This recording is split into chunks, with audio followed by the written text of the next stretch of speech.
आज आपण हॉटेलमध्ये मिळतात तसे कुरकुरीत कमी तेलकट मेदूवडे कसे बनवायचे ते पाहणार आहोत। काही वेळेस पीठ पातळ होते तेव्हा मेदूवडा हा मऊ पडतो, तसेच आकारही बरोबर येत नाही, बऱ्याच वेळा चिवट होतात। तर अगदी बाहेर मिळतात हॉटेलमध्ये तसे अगदी कुरकुरीत आतून लुसलुशीत मेदूवडे कसे बनवायचे ते पाहणार आहोत। नमस्कार मंडळी, मी रश्मी किचनमध्ये तुमचं खूप खूप स्वागत आहे। ही उडीद डाळ घेतलेली आहे।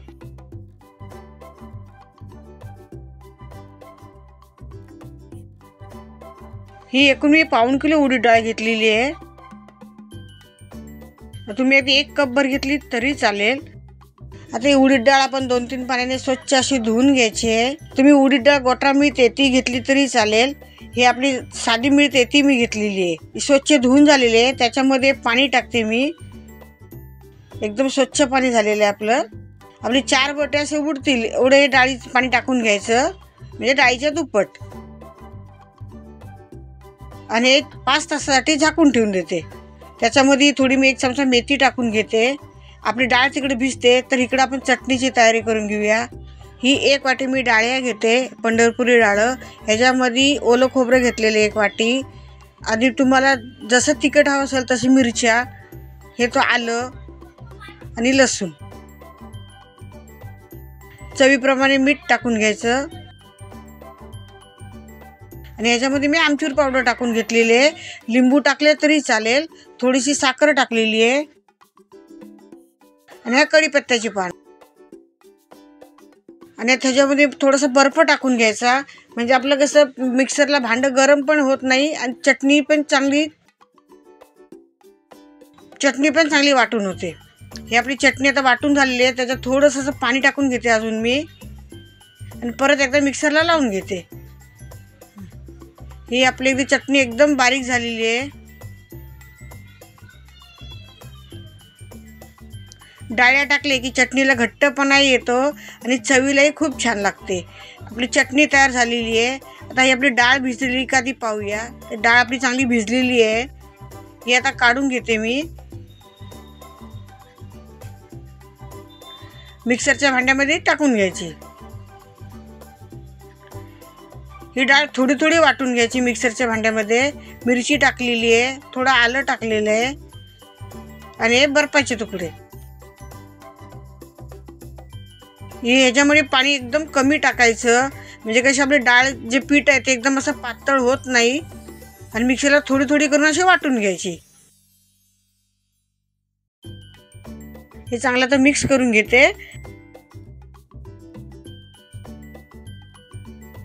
ह्याच्यामध्ये चवीप्रमाणे मीठ टाकायचं,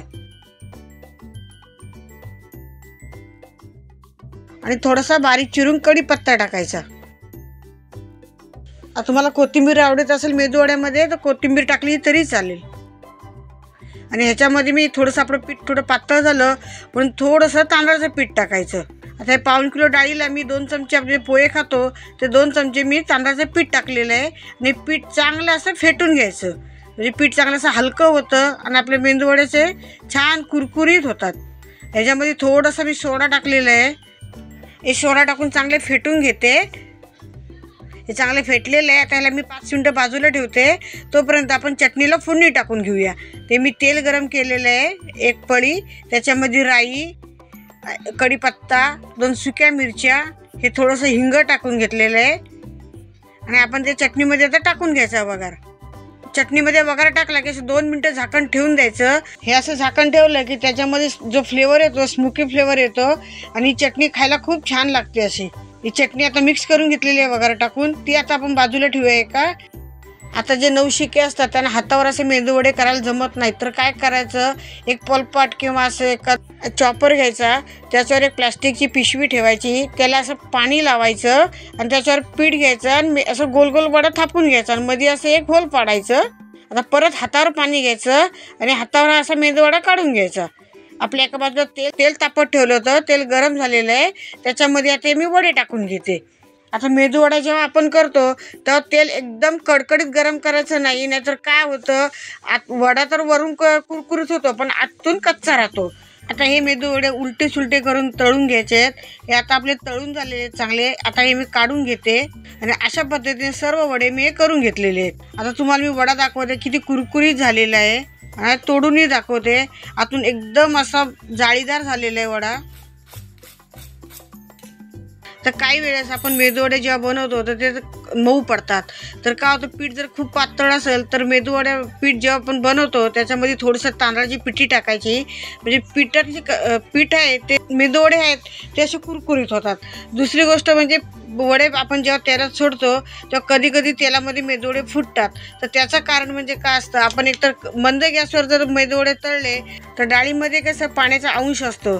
तर ते कमी तेलामध्ये जर मेदूवडे तळले तर त्याच्यामध्ये वाफ तयार होते आणि मेदूवडा हा तेलामध्ये फुटतो. तर मेदूवडे करतो तेव्हा गॅस हा मध्यम ठेवायचा. मध्यम गॅसवरच वडे तळायचे.